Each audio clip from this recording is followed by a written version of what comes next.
Good evening. I'd like to welcome you to tonight's council meeting. Would you please join us in the Pledge of Allegiance? I pledge allegiance to the flag of the United States of America and to the republic for which it stands, one nation, under God, indivisible, with liberty and justice for all.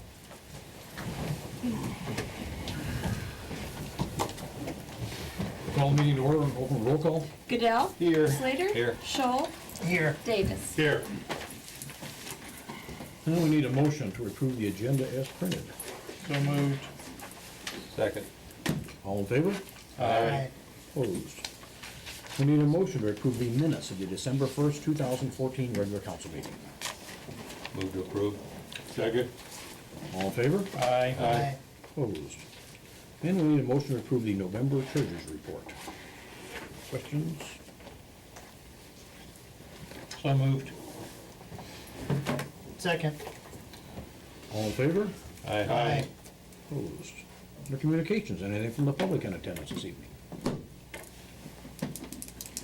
If not, Clint, tell us about people service, please. Good evening. Quick update on the two towers. We did have the CBI's electricians came here today. And I think, as far as I know, it's talked to Aaron, that they've got their problems fixed.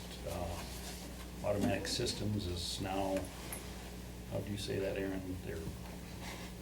But they're talking, but they're Communicating, not but not talking the same programming yet. language, I guess. Yeah, so whatever that is. So we're step forward, or anyway, in the right direction, so. Yeah, the antenna is functional, and it's just a matter of getting the plant to actually work Back together. and forth, so we're, yeah. Hopefully another day or two, maybe we'll be a lot closer. And they're gonna also double check the torque valves on that. I know the one on the north tower, when it would shut automatically, it would over torque, and you'd have to manually go up and switch it, and then it'd work, so I told them about that. They're gonna check that too, and then test the south one in the south tower too, so hopefully, with fingers crossed, we're getting somewhat closer.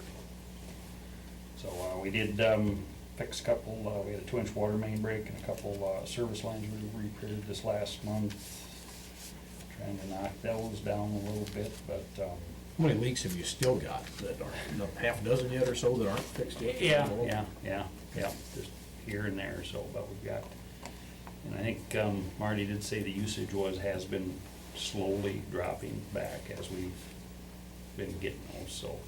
And again, but we're right in that time of year, so, Start going the other way yeah, now. could start going the other way, but we'll keep our fingers crossed on that. But, Clint, were they replacing that antenna on the south tower today that was not operating properly? something, yeah, I think there was a ground they found in it that something wasn't hooked up right, the wiring, so, Yeah. but They they said- did rectify that. I talked to the engineer right before coming in here, and there was a miswiring actually in the equipment for the antenna, and then there was also one of the grounds was touching and wrecking communications, so there's a few issues with it. So it wasn't really an equipment malfunction or whatever, it was more of a wiring issue Yeah. then? I think That's- installation was. Yeah, something like more of a wiring, something wasn't quite hooked up or something like that, so it's a little over my head, so. But Did we ever get the packing fixed on the valve up by Rainbow Drive yet? Jensen, wait for Gary Jensen, I called him again 2 weeks ago. He said, yep. So, if any of you guys talk to him, put a bug in his ear, so he's supposed to be doing that, so. And, can't think of anything else right offhand, so. Any more crashes at the water plant with the software and No, stuff? no, there haven't been, so I'm hoping the guy have addressed those too, so. The contractor, actually Colin from IPT, came in today and he was going through the final punch list, just small stuff that he was going through and getting it fixed, and then he said he's gonna have another guy come down on and off this next week to try and finish that out so they can actually close everything up, so. So,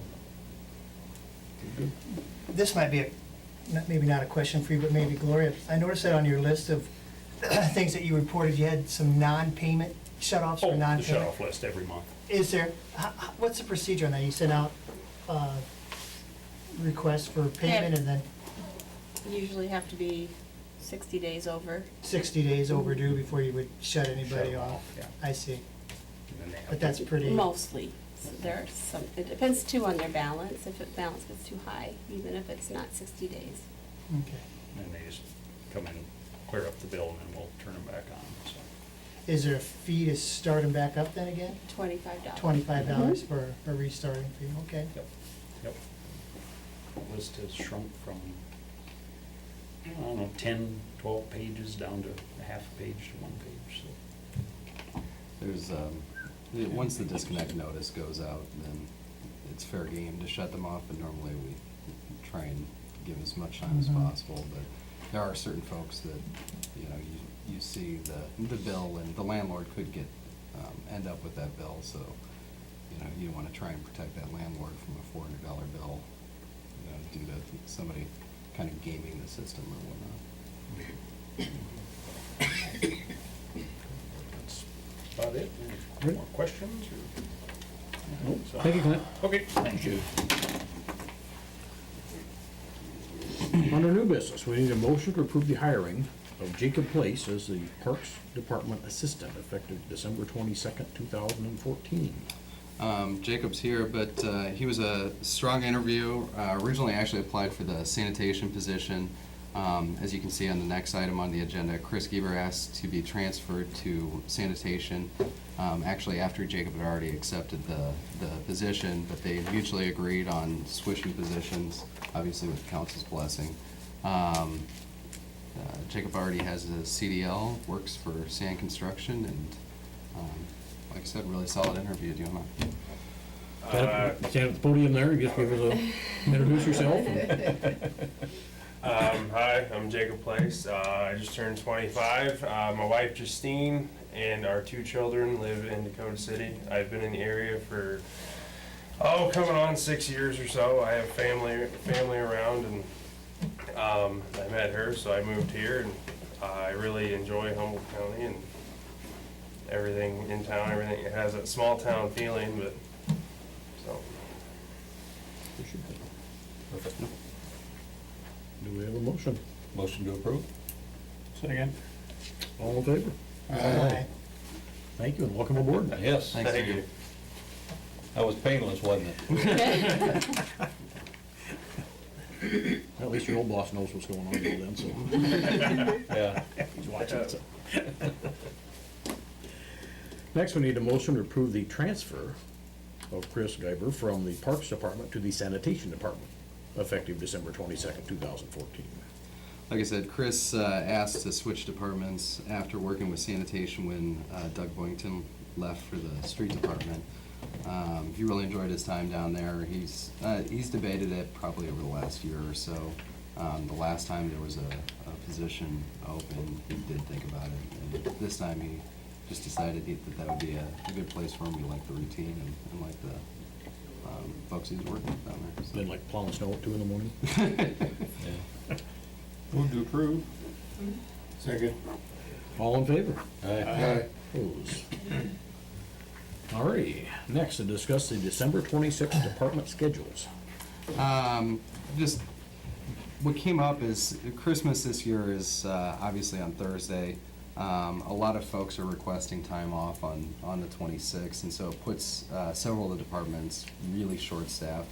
I don't believe that there'll be a situation where any of the departments will actually be closed. The sanitation is hoping to try and take a half-day, basically have all the parks employees come over, work sanitation, get as much done within a half-day so that they can get off to go be with family. And so I think that's probably the one department that's going to have the most work on that day, because post-Christmas there's just an immense amount of recycling and trash that comes with that. Otherwise, the City Hall, Carrie's planning on being here. You know, police department's obvious, normal operation. Street, I think Chris and Ricky will be here, so it'll be very short-staffed, but just if there's a chance that one of them needs to take time off, you know, would the council be okay with closing those departments so long as everything's taken care of? And obviously, they'd use vacation, it's not an addition of any benefit. And they're saying no volume. Oh, really? I have it, but Really? Do you wanna take a second to see if I can fix? Yep. All right.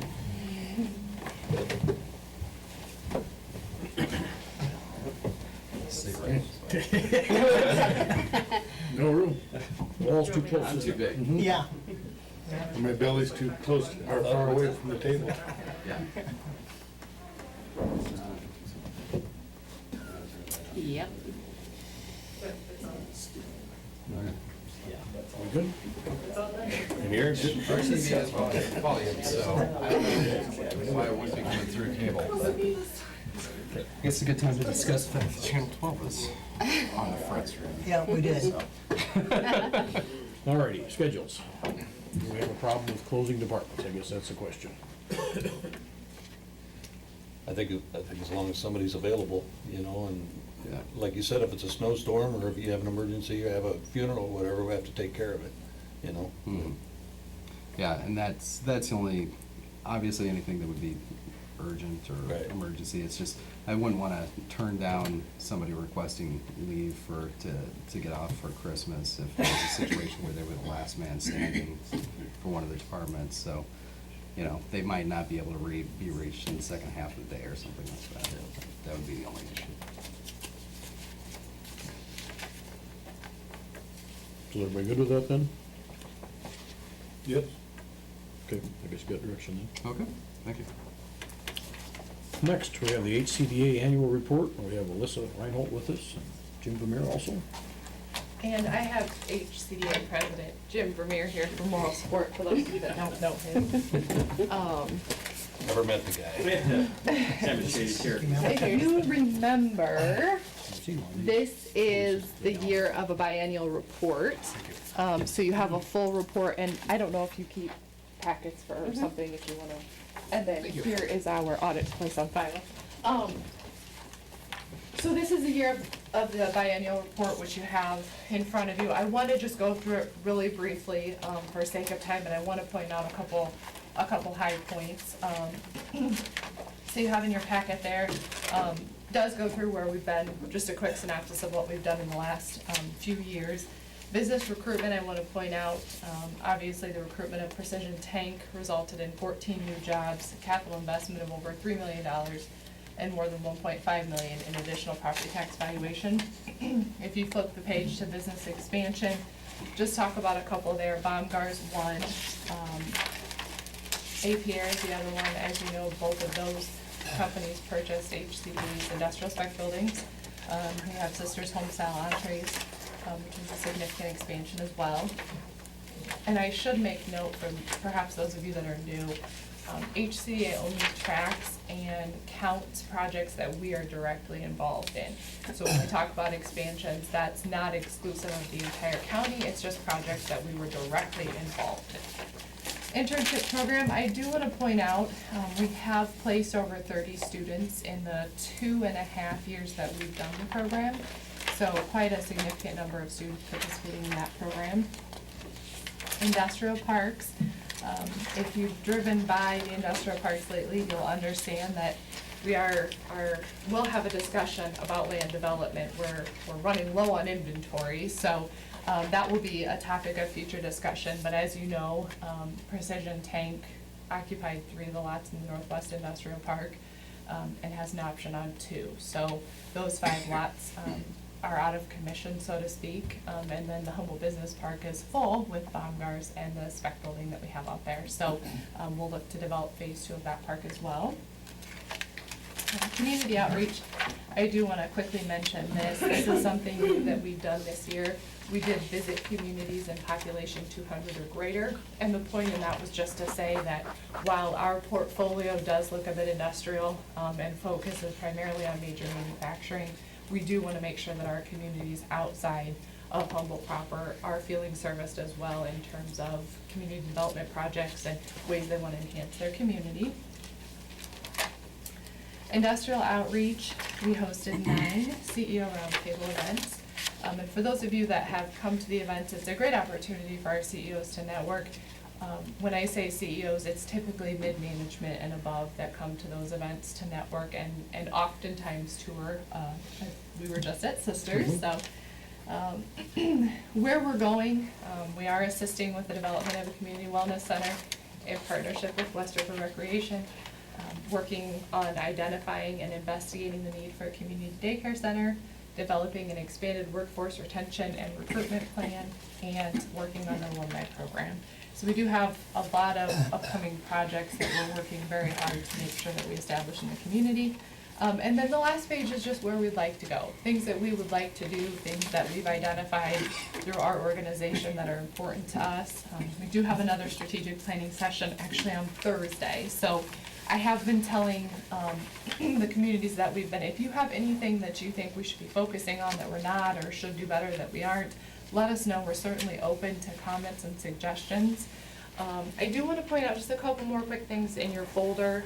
You do have our formal request letter. The organization is requesting $40,000 as we have in the past. But in your packets, I want to point out, this is the first year that we have done the organizational statistics, which is the one-sheeter. I apologize, but we have tracked statistics since I've come here, so we don't have anything further than 2010. But in the last 4 years, you'll see some significant investment in the community that has been, again, directly influenced by Humboldt County development. When you look at the new jobs and the retained jobs, again, just jobs that we have been involved with that have been certified to a third party. And the reason that we do that is to make sure that we're as conservative as we can be, so they're not overinflating the statistics. So those jobs were certified to either the state or USDA or an organization that would have helped fund them. So you'll see our organizational statistics, and then you have a budget as well as some other pertinent information. So if you have any questions, I'm happy to entertain them. Otherwise, do you have any comments? Would like to point out that, I do get around the area and I do attend other development organizations. And I would say we have one of the best development directors in the region, number one, and I think we have one of the best development organizations in the region. So I think you very much get your money's worth out of your investment in HCDA, and I think Alyssa is very modest. I think you just don't realize all the work behind the scenes to help industry and new